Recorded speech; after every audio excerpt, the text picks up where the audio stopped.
mengapa nabi-nabi yang diperkenalkan Allah dalam Al-Quran dan ajaran mereka disampaikan di wilayah-wilayah sekitar Timur Tengah, misalnya di Ora, Balabaka, Bait Al-Maqdis, Madyah, Makkah, Yatsrib atau Madinah, serta jalur-jalur selatan Palestina dan utara Hijaz. Abbas Al-Aqad dari bukunya Hayat Al-Masifi At-Tariq wa Al-Kusyufat Al-Hadistah mengemukakan bahwa penyampaian risalah kenabian di wilayah-wilayah itu adalah pilihan Tuhan atas dasar bahwa keadaan dan sifat wilayah-wilayah itu merupakan gabungan antar sifat peradaban dan sebelum peradaban.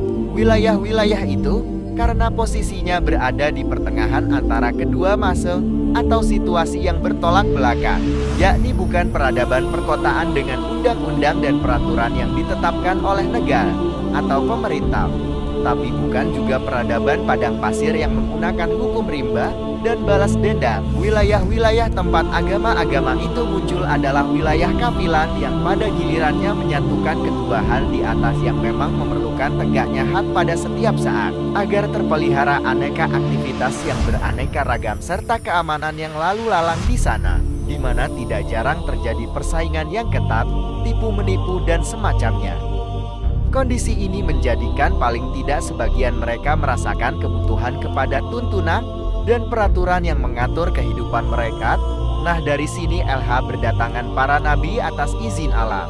Secara khusus kita juga dapat berkata, pengutusan Nabi Muhammad SAW dari Makkah merupakan sesuatu yang sangat wajar. Ajaran beliau ditujukan kepada seluruh manusia, maka sangat wajar jika ia dimunculkan di kawasan yang dapat menghubungkan timur dan barat. Ketika itu dunia dikuasai oleh dua kekuatan super, Persia yang menyembah api dan Romawi yang menganut ajaran Trinitas. Wilayah tengah yang masih bebas dari pengaruh kedua kekuatan super itu adalah Mekah dan sekitarnya. Seandainya ajaran Tauhid dikumandangkan di wilayah kekuasaan Persia dan Romawi, maka pasti akan dimusnahkan. Karena itu ia harus muncul di daerah di luar kekuasaan keduanya, dan daerah itu adalah Makkah, di mana terdapat Ka'bah yang dihormati bukan saja dari penganut agama-agama.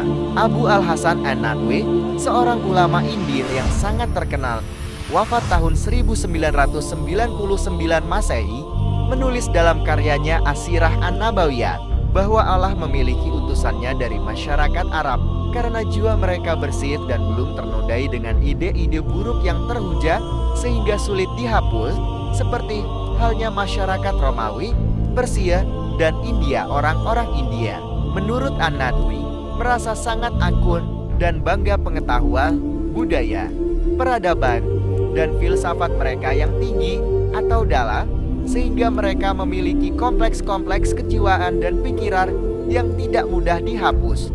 Berbeda dengan orang-orang Arab yang dalam lembaran-lembaran hari mereka tidak terdapat kecuali goresan-goresan yang sederhana akibat kebodohan berganda atau tidak tahu tapi merasa tahu, sebagaimana mana dialami masyarakat-masyarakat lain.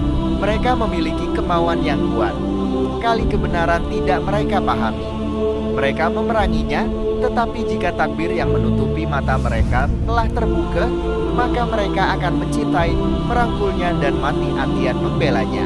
An-Nadwi kemudian mengutarakan beberapa peristiwa masa lampau yang direkam sejarah untuk membuktikan kebenaran pandangnya ini.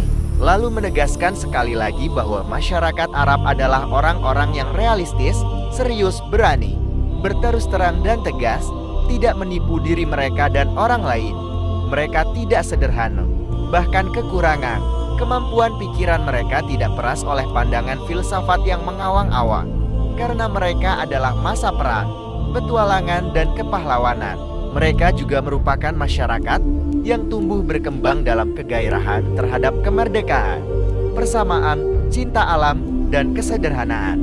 Masyarakat mereka tidak pernah dijajah oleh kekuatan asing, tidak rela dan tidak diperbudakan. Sebagaimana mereka tidak disentuh oleh sikap raja-raja Iran dan Romawi atau penguasa-penguasa di sekitar Jazirah Arab yang cenderung menganggap diri mereka di atas manusia lain.